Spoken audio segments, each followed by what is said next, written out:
Será que aquele policial, quando saiu do quartel, ele tinha condições de estar na rua para fazer aquilo ali? Será que foi verificado durante a pré-eleição, os superiores dele, o companheiro de trabalho, não verificou que ele podia estar passando por algum problema?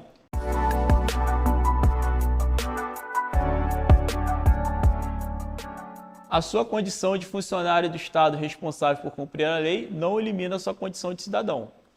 Balestrelli, vai aparecer muito, é o Ricardo Balestrelli, é o que tem as 13 teses que cobra-se muito dos editais. Conceitua agente de segurança pública como um cidadão qualificado que representa o Estado. Por que um cidadão qualificado? Porque quando vocês ingressam, vocês já vão fazer um concurso que tem direitos humanos. Então você já é um pouco mais qualificado do que o restante da sociedade. Depois, na formação, vocês terão aula de direitos humanos, provas de direitos humanos. Então, teoricamente, você não pode alegar desconhecimento da lei. Para que depois que você esteja no exercício da sua função, você não cometa nenhuma o quê? Nenhuma atrocidade, nenhuma aberração e que você também não alegue desconhecimento da lei. Depois que a gente se forma, a gente não pode falar que atirou no cidadão de forma errada, de forma errônea, porque não sabia que não podia atirar. A gente não vai poder alegar que a gente praticou o crime de tortura porque a gente não sabia que não existia tortura, que a própria Declaração Universal veda o uso da tortura. Então, a gente não pode alegar desconhecimento da lei. Por isso que a gente é caracterizado como um cidadão qualificado, representante do Estado. Em seu contato mais imediato com a população, o qual porta a singular permissão para o uso da força e das armas. A gente não pode portar arma? O policial? Por que a gente pode portar arma? Porque o Estado nos concede essa permissão para portar arma em defesa da sociedade, em defesa da coletividade, em defesa do bem-estar do próximo. Se aquela pessoa está causando uma sensação de insegurança e um medo difuso para toda a sociedade, o policial tem uma permissão do Estado para, no estrito cumprimento do dever legal, agir em legítima defesa, atuar em defesa de terceiro. Ou seja, ele vai poder ter a permissão para atirar naquela pessoa que está atirando contra ele e contra terceiros em prol do Estado, porque tem essa permissão. Dessa forma, a fim de não incorrer em nenhuma violação de direitos humanos, junto à sociedade, torna-se imprescindível agir em consonância com as leis, normas e tratados internacionais. Então, o fato do policial poder portar uma arma não quer dizer que ele vai poder sair matando ou atirando indiscriminadamente na população. Não é isso? Alguma dúvida em relação a isso? Tanto é, esse aqui é chamado de modelo flat do uso da força. Já falei para vocês em algumas situações que isso aí é estudado aí no curso de formação, que o policial ele deve adotar várias medidas antes de agir no extremo que é na utilização da arma de fogo. Então ele tem que verbalizar, ele tem que se aproximar, ele tem que tentar convencer a pessoa que está praticando o delito a cessar aquela situação momentânea. Se for necessário, ele vai utilizar o uso do menor potencial ofensivo, que é a utilização, às vezes, do bastão, o método policial militar de defesa pessoal.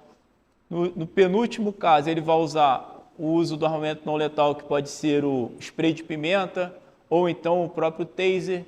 E, por fim, se estiver repelindo injusta agressão, se o cara estiver atirando contra ele, que ele vai utilizar arma de fogo. Então, em nenhuma circunstância eu posso estar de cara, vi o cara lá parado, entrega a arma, bum, atirar no cara. A partir daí você já violou todas aquelas etapas que estão previstas ali no modelo flat. E aí você pode ser responsabilizado. Tá rindo, né, filhão? Tranquilo?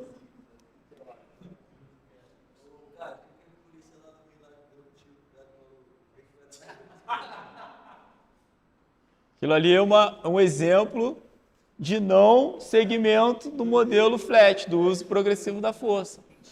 Certo? Depende. Se você analisar friamente, é isso aí. Mas você sabe as circunstâncias que aquele policial estava? Não, eu analisando o momento das imagens. Tipo assim, Então. aparentemente o cara que não vou defender, Não, mas tranquilo. aparentemente o cara que atirou, o cara é um cachaceiro. Pois é. O será que aquele policial, para aquele, então vamos lá, para aquele policial efetuar um disparo no pé de um cachaceiro, daquele jeito, será que não aconteceu alguma coisa? Será que ele estava preparado para estar na rua? Primeira coisa, nós não somos sujeitos de direitos humanos? Nós também não temos direito? Será que aquele policial, quando saiu do quartel, ele tinha condições de estar na rua para fazer aquilo ali?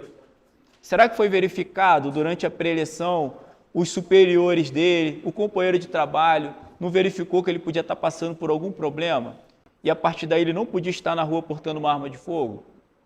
Porque é muito fácil a gente olhar aquela imagem. Aquela imagem é um exagero, pô. O policial aí descumpriu, ó, deu um tiro no pé do cara. E aí? Mas será que é só aquilo?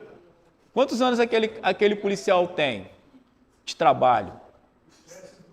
Será que ele passou por alguma situação que não deixou algum vestígio ali para que naquele momento ele praticasse aquela ação? Então, não é simples, senhores. Não é. A mídia gosta de explorar tudo, tudo. E às vezes o policial está totalmente errado. Não estou aqui passando a mão em nada, não. Só que tudo tem que ser analisado de uma forma mais aprofundada e não de uma forma superficial como a mídia explora. Porque a mídia quer o seguinte: visualização, exposição, deteriorização da profissão, certo? Achincalhar a profissão policial. Mas nem sempre é desse jeito, né? Deve estar respondendo, ele vai estar respondendo agora um processo interno, disciplinar, pode ser submetido aí a um conselho disciplinar de disciplina. Então, cada um, certo? Mas a gente não pode olhar o policial como um robô, como um ser perfeito que vai praticar sempre ações corretas. Às vezes o cara trabalha 30 anos, o cara pratica um ato naquele dia, tudo vai embora. Pode ser no trânsito, inclusive, né? Então tá armado, o cara porrou no carro dele, saiu xingando ele, pega a arma e atira no cara, porque o cara ia agredi-lo. E aí? É policial, não devia atirar porque tem que estar preparado. Aí está deteriorando o que está previsto na Declaração Universal, porque eu sou um agente de segurança e deveria garantir a segurança e paz de todos. Beleza, tá certo, deveria. Mas não é assim, senhores. Cada um de nós aqui pensa de um jeito, cada um de nós age de uma forma. Hoje, cada um de nós aqui viveu um dia diferente. Cada um está com uma percepção diferente do outro, uma tolerância maior. Então, tudo é um momento. Não adianta a gente querer tirar uma situação e achar que aquilo ali é a regra ou é a exceção de tudo. Por isso que a gente tem, o procedimento ele é único, o procedimento ele é individual, para cada policial, para cada conduta, certo? Então, a gente vai ver situações aí loucas que o policial comete e que o policial erra demais também, tá? E a gente vai ver situação que o policial está sendo exposto pela mídia e os direitos humanos não estão protegendo ele naquela circunstância ali. Beleza? É só para vocês entenderem. Aqui está a previsão aí por que o representante do Estado ele é um garantidor, um agente garantidor, porque ele tem que garantir o que está previsto em lei. Então, lá na Constituição, no artigo 144, a segurança pública, dever do Estado, dever do Estado, para garantir lá os nossos direitos sociais. Direito e responsabilidade de todos. Então, ela é um dever de Estado e responsabilidade de todos. É exercida para a preservação da ordem pública e da incolumidade das pessoas e do patrimônio, através dos seguintes órgãos. Aí tem todos lá. Polícia Federal, Rodoviária, Ferroviária, Polícia Civil, Polícia Militar. Aí eu só peguei a Polícia Militar e Corpo de Bombeiro. As polícias militares cabem a polícia ostensiva e a preservação da ordem pública. O que é a polícia ostensiva? Agir de forma o quê? Preventiva. Então, a polícia militar ela é caracterizada, a gente usa uniforme, tem lá o giroscópio, né? Para quê? Para que as pessoas saibam que existe a polícia militar de forma preventiva à ocorrência de um delito, tá? E o que seria a preservação da ordem pública? Eu tenho que fazer com que as pessoas se sintam seguras e que se sintam acolhidas pelo órgão de segurança pública e não ameaçadas e não com medo do policial. Então, o policial que age de forma arbitrária, exagerado, ignorante, tudo isso tem que ser o quê? fiscalizado, ele tem que ser levado para cursos de reciclagem, ele tem que ser penalizado, se necessário for, pelo nosso regulamento disciplinar. Lembra que eu falei das transgressões? O comportamento vai alterar para que a sociedade tenha um serviço cada vez mais qualificado. Porque se eu fechar os olhos para esse policial que também comete essas aberrações, eu vou fazer com que a sociedade não seja o quê?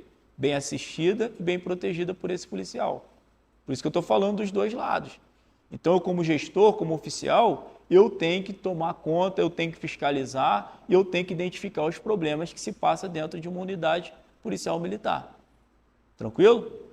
Beleza? E a sociedade também é responsável por garantia da segurança pública.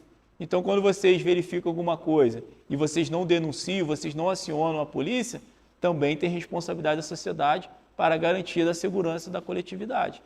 Tá? Todos nós devemos. Tranquilo? Aí eu coloquei aqui a missão da Polícia Militar.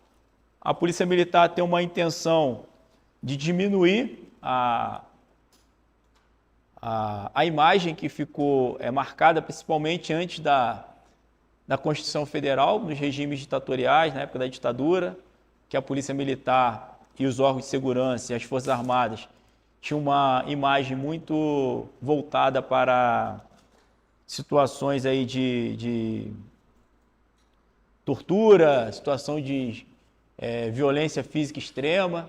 Então, o que a gente está fazendo agora? A gente está tentando tirar essa imagem da polícia como sendo uma polícia rígida, uma polícia que pratica aí desvios de conduta, que não cumpre com a declaração, e está tentando fazer com que a gente tenha uma proximidade e uma credibilidade maior com a sociedade. Então, a missão nossa é melhorar a qualidade de vida no Rio de Janeiro, primeira coisa. Por quê? Porque a gente é considerado o estado mais violento do país. É no Nordeste? Beleza, cara. Só que o estado do Rio tem a maior atração turística do país, certo? É o estado que atrai mais turistas do mundo e é o estado que tem mais presença de fuzis no Brasil, do poder paralelo. Em duas facções criminosas e um poder paralelo aí também através das milícias. Então, a gente tem o Comando Vermelho, Terceiro Comando, milícias, tá? E uma infinidade de fuzil no nosso estado. E uma disputa territorial na venda de drogas. Então, é o estado que a gente tem que melhorar a qualidade de vida. Como? Através da preservação da ordem pública e garantia dos direitos fundamentais.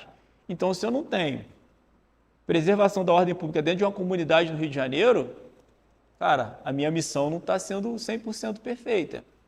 Tá? Se eu não consigo garantir os direitos fundamentais das pessoas que moram no interior da comunidade, como, por exemplo, comprar gás onde deseja comprar seus produtos como deseja comprar, escolher a provedora de internet que deseja, se eu não conseguir fazer isso, é porque eu não estou conseguindo garantir os direitos fundamentais. Mas é só a polícia, é só a segurança pública? Não. É o agente de segurança, é a saúde, é a educação, tá? São todos os serviços que têm que agir em conjunto para que o bem maior, que é o quê? A segurança e a garantia desses deveres fundamentais e direitos sejam cumpridos pelo Estado para a sociedade. Porque lá no artigo 5º está dizendo que todos têm direito ao quê? Educação, moradia, saúde, segurança pública, liberdade econômica. Se está dizendo isso, então não é só a polícia que tem que prover. São outros ramos do Estado que tem que agir em conjunto. Então, o grande exemplo que eu dou é no início da pacificação, lá em 2011. Lembra quando começou? Aqueles um monte de traficantes fugindo de fuzil do Complexo do Alemão? Quando a polícia se instaurou naquelas comunidades, os outros serviços deveriam chegar junto e ficar junto com a polícia. Só que aos poucos todos foram saindo e ficou somente a polícia.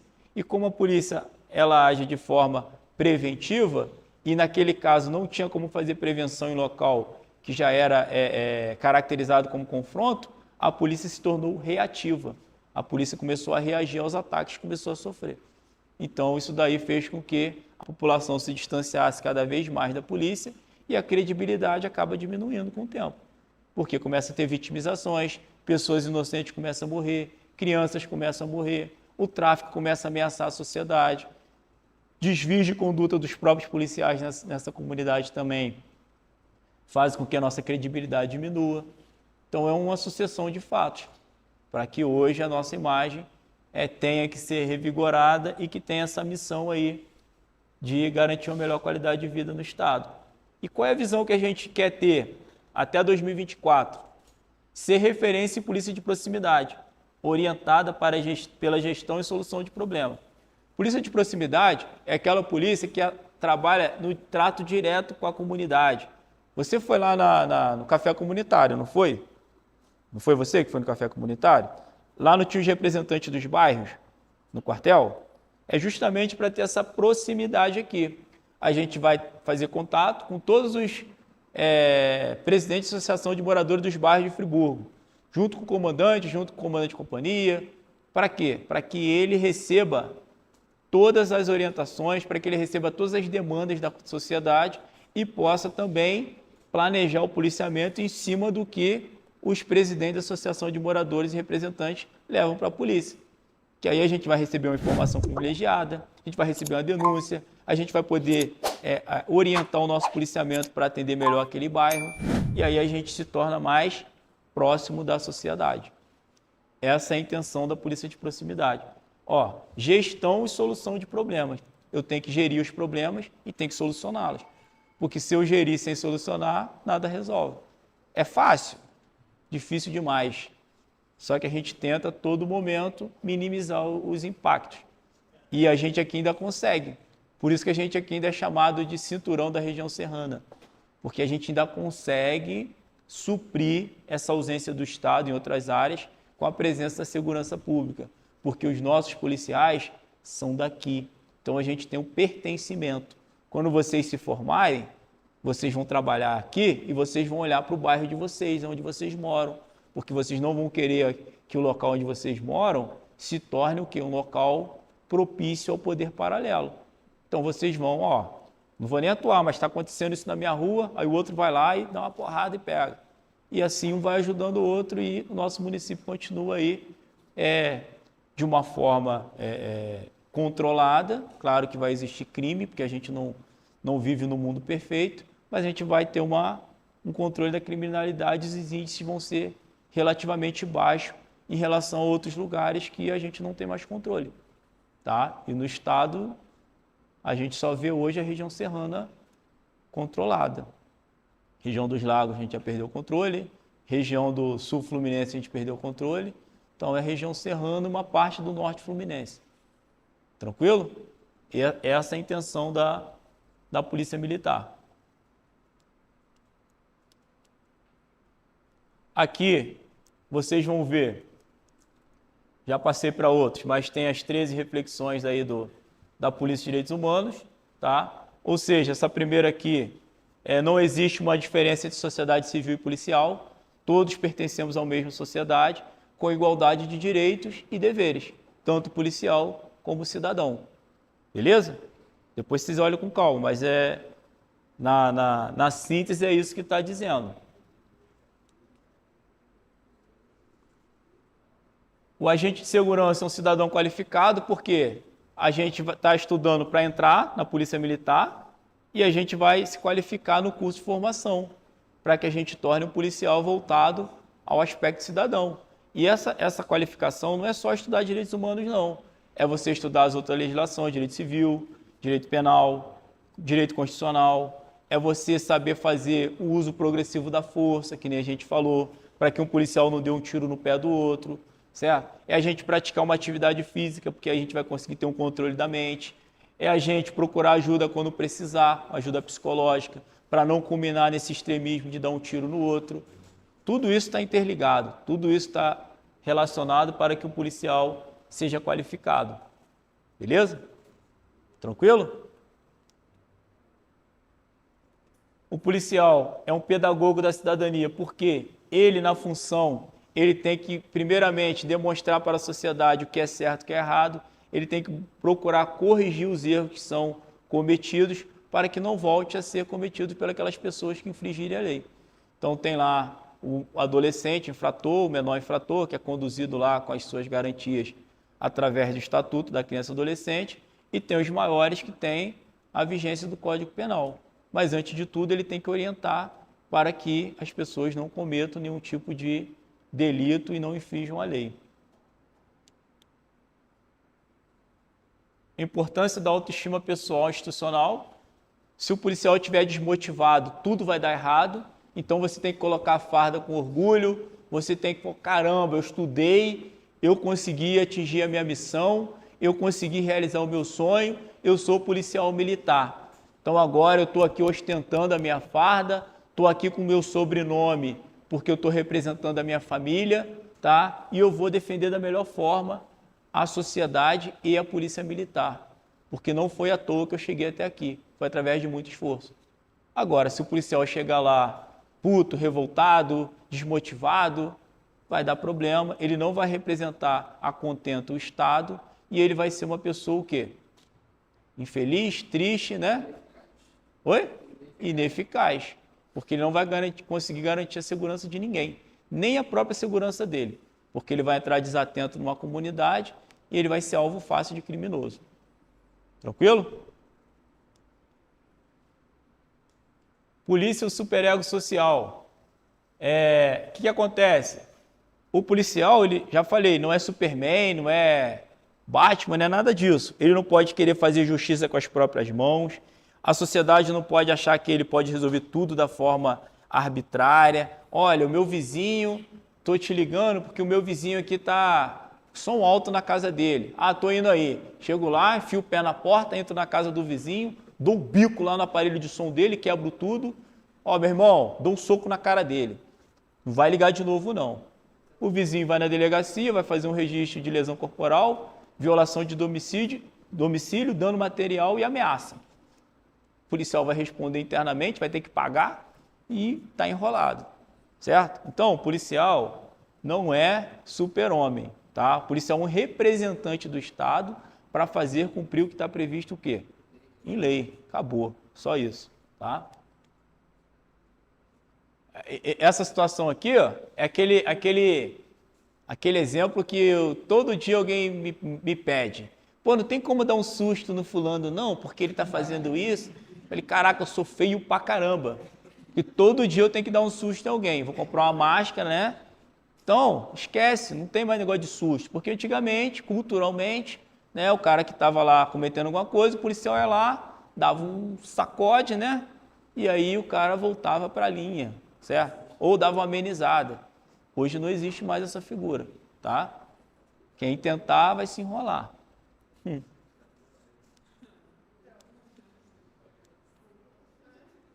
Rigor versus violência.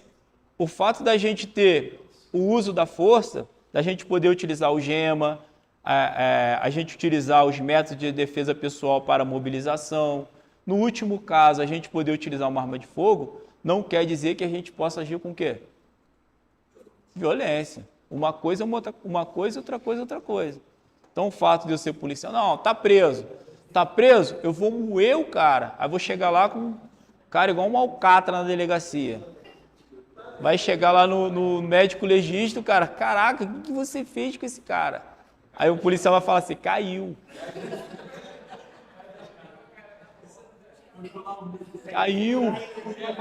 Caiu. O muro estava em movimento. O policial falou que o muro estava em movimento e o cara caiu. Eu falei, como esse muro em movimento, cara? O muro se mexia. Entendeu? Então, não pode confundir o uso da força com a violência, tá? O emprego da violência, eu vou estar descumprindo o que está previsto em lei.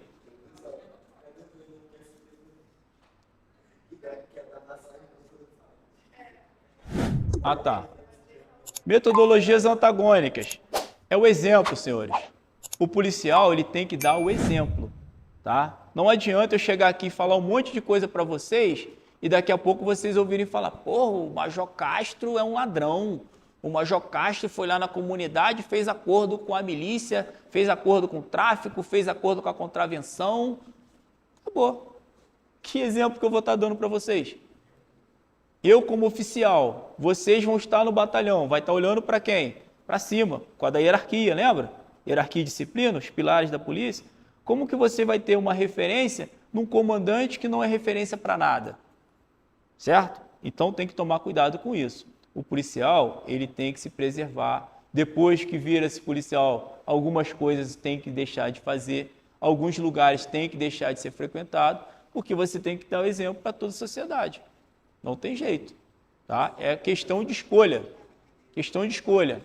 Água e óleo não se misturam, tá? Então, isso aqui tem que ser levado em conta, tá?